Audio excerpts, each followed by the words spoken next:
ദേവാലയങ്ങളിൽ നിന്ന് ക്രൂശിത രൂപങ്ങൾ നീക്കം ചെയ്യാൻ ഉത്തരവിട്ട ചൈനീസ് ഉദ്യോഗസ്ഥർ.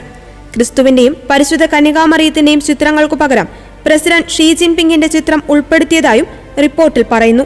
കഴിഞ്ഞയാഴ്ച United state commission on international religious freedom പ്രസിദ്ധീകരിച്ച റിപ്പോർട്ടിലാണ് അന്താരാഷ്ട്ര തലത്തിൽ സംരക്ഷിക്കപ്പെട്ടിരുന്ന മതസ്വാതന്ത്ര്യ അവകാശങ്ങൾ തുടർച്ചയായി ലംഘിക്കുന്നതെന്ന് വ്യക്തമാക്കുന്നത്. ചൈനീസ് കമ്മ്യൂണിസ്റ്റ് പാർട്ടി കത്തോലിക്ക സഭയുടെയും അതിന്റെ അതിർത്തിക്കുള്ളിലെ മറ്റു മതവിശ്വാസങ്ങളുടെയും മേൽ സമ്പൂർണ്ണ നിയന്ത്രണം ചെലുത്താനും അതിന്റെ രാഷ്ട്രീയവും നയപരവുമായ അജണ്ടയ്ക്ക് വിരുദ്ധമെന്ന് പാർട്ടി കരുതുന്ന മതഘടകങ്ങളെ നിർബന്ധിതമായി ഉന്മൂലനം ചെയ്യുവാനും ശ്രമിക്കുന്നുവെന്ന് പുതിയ റിപ്പോർട്ടിൽ വെളിപ്പെടുത്തുന്നു.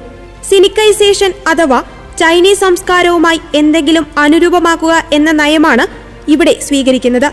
എന്നാൽ ഈ നയത്തിന്റെ പേരിൽ അടിസ്ഥാനപരമായ വിശ്വാസങ്ങളെ രാഷ്ട്രീയ അജണ്ടയ്ക്കും മാർക്സിസ്റ്റ് കാഴ്ചപ്പാടിനും വിധേയമാക്കുകയാണ് ചെയ്യുന്നത്. അവർ മതഗ്രന്ഥങ്ങൾ സെൻസർ ചെയ്യുകയും കമ്മ്യൂണിസ്റ്റ് പാർട്ടിയുടെ പ്രത്യയശാസ്ത്രം പ്രസംഗിക്കുവാനും മുദ്രാവാക്യങ്ങൾ പ്രദർശിപ്പിക്കുവാനും നിർബന്ധിക്കുകയും ചെയ്യുന്നു. പ്രസിഡന്റ് ഷിയുടെ കീഴിലുള്ള മതപീഡനം മാവോ കാലഘട്ടത്തിന് ശേഷം ചൈനീസ് കത്തോലിക്കർക്ക് ഏറ്റവും കൂടുതൽ അടിച്ചമർത്തൽ നേരിട്ട സമയമാണ്. മതത്തെ നിയന്ത്രിക്കുവാനുള്ള കമ്മ്യൂണിസ്റ്റ് പ്രത്യയശാസ്ത്രങ്ങളുടെ ശ്രമങ്ങൾ കത്തോലിക്കർക്കു മാത്രമല്ല, പ്രൊട്ടസ്റ്റന്റുകാർ, മുസ്ലിങ്ങൾ, താവോയിസ്റ്റുകൾ, ബുദ്ധമതക്കാർ, ചൈനീസ് നാടോടി മതങ്ങളുടെ അനുയായികൾ എന്നിവരിലേക്കും വ്യാപിക്കുന്നു.